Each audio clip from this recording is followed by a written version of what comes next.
हमारे नायब वजीर आला मनीष सिसोदिया जी की ओएसडी अभिनंदता जी और मेरे साथ गवर्निंग बॉडी के सभी मेंबरान और आप सभी दूर दूर से आए हुए सभी सेंटर चलाने वाली हमारी माएँ, बहनें और बेटियां, आप सभी का इस्तकबाल है। आप सब लोगों को यहाँ जो तकलीफ़ दी गई है वो इसलिए दी गई है कि आप लगभग 2 साल से हमारे सेंटर बंद हैं और आप खाली बैठे हैं घरों में, क्योंकि अब हालात कुछ ठीक हुए हैं। आप सभी देख रहे थे कि किस तरह से दिल्ली नहीं पूरी दुनिया का हाल था। हम लोगों ने अपने करीबियों में से बहुत सारे लोग, हमारे रिश्तेदार, दोस्त इस दुनिया में नहीं रहे, तो एक बड़ा अजीब मंजर था। अब हालात ठीक हुए।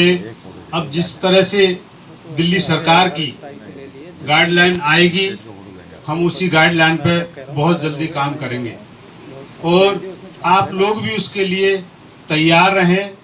जो जो सेंटर चलाते हैं अपने मोहल्ले के अंदर उन बच्चों की भी तैयारी रखें, जो बच्चे आपके यहाँ सेंटर में आते थे, और उसमें नए पुराने जो भी बच्चे हैं उनकी सबकी एक लिस्ट बना करके रखें। और दिल्ली के अंदर ये नहीं कि आप ही लोग सेंटर चलाते थे, हमारी कोशिशें हैं और हमारे नायब वजीर आला ने भी ये कहा है कि जितने सेंटर चलते थे आपको दिल्ली की हर विधानसभा में सेंटर खोलना है। तो हमें बहुत बड़ी खुशी हुई उन्होंने ये लफ्ज बोले, क्योंकि दिल्ली के अंदर जो सेंटर चलते थे वो बहुत अभी तक जो कम तादाद में थे, लगभग 150 की तादाद में सेंटर हैं।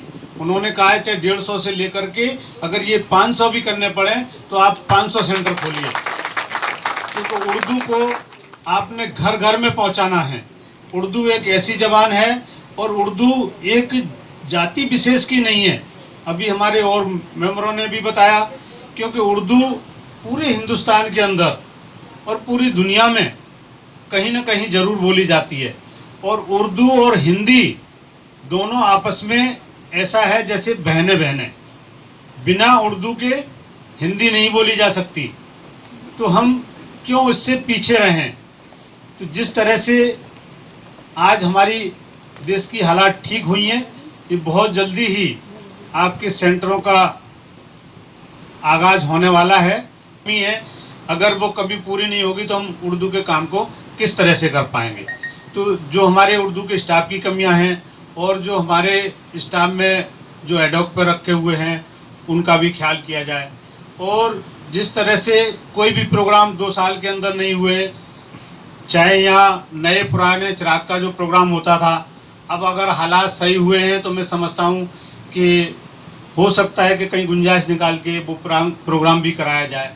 और दूसरे जो बड़े प्रोग्राम होते थे, जैसे अब 75 साल मनाना था और कोरोना की वजह से वो भी रह गया, तो मुझे उम्मीद है कि सरकार उसमें खुद चिंतित है कि वो 75 साल जो आज़ादी का प्रोग्राम जो मनाया जाएगा उसमें उर्दू अकादमी को भी बहुत सारे प्रोग्राम मिलेंगे। मुझे ऐसी उम्मीद कि जिस तरह दिल्ली सरकार ने अपना नाम किया है, चाहे वो एजुकेशन में हो या हेल्थ में हो या किसी भी और बिजली के वो होने के लिए या महिलाओं के लिए जो भी काम किया गया है, उसी तरह से हम लोग चाहते हैं कि आर्ट एंड कल्चर और स्पेशली उर्दू एकेडमी और उर्दू और दिल्ली की तहजीब के लिए हम लोग वो काम बहुत बेहतर कर पाएँ। अनफॉर्चुनेटली कोरोना की वजह से 2 साल से सेंटर नहीं चल रहे हैं ठीक से, और या नहीं चल रहे हैं, और उसमें पूरी दुनिया ही एक पॉज पर है। तो हम ये समझ सकते हैं कि इसको अब हमें फिर से उठाना होगा या जो भी। तो यही उम्मीद के साथ और यही मैसेज के साथ सिसोदिया जी ने आप सभी के लिए ये बोला है कि बिल्कुल बेफिक्र रहें, और आप भी हमारी, जैसे ये हमारी टीम है वैसे आप भी हमारी टीम का ही हिस्सा हैं। और अब हम, उन्होंने स्पेशली बोला कि अब हम एक अच्छा सा व्हाट्सएप ग्रुप बना लें और उनको भी इसमें ऐड करें, जिससे कि हम एक्चुअल जो ग्राउंड पे चीज़ें हो रही हैं कि कौन सीख रहा है, और जैसे सभी ने बोला कि इसको हम ज़्यादा से ज़्यादा लोगों तक पहुंचा सकें और सबको ये पता चल सके कि जो उर्दू की ज़बान है वो एक्चुअली लोगों को जोड़ने का काम कर रही है। Subscribe now and press the bell icon. Never miss an update.